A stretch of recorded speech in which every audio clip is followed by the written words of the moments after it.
අයිබෝන් ළමයි සුබ දැසනක් මම ඇත්තටම මේ වීඩියෝ එක කරන්න හේතුවේ උසස් පෙළට විෂයක් තෝරගන්නකොට දෙමව්පියන්ට වගේම විශේෂයෙන්ම දරුවන්ට තියෙන ප්‍රශ්නයකට උත්තරයක් විදිහට මම හිතන එක ගොඩක් සාර්ථක උත්තරයක් කියලා.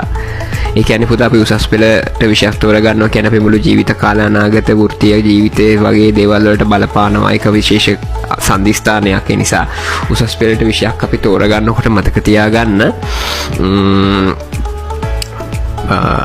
අපි ඒ දේට කැමති වෙන්න ඕනේ. මුලින්ම කාරණා දෙකක් තියෙනවා. එකක් තමයි ඒ දෙකට කැමති වෙන්න ඕනේ.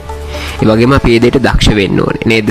අපි කැමති වුණත් ඒ දෙයට අදක්ෂයි නම් අපි ඒ දේ කරාට සාර්ථක වෙන්න තියෙන අවස්ථාව අඩුයි. ඒ වගේම අපි දක්ෂ වුණත් ඒ දෙයට අපි අකමැති නම් ඒකත් අසාර්ථක වෙන්න තියෙන අවස්ථාව අඩුයි. ඒ නිසා මම හිතන මේ කාරණා දෙක හරියට කල්පනා කරලා ඔබ උසස් පෙළට හොඳ විෂයක් තෝරගන්න.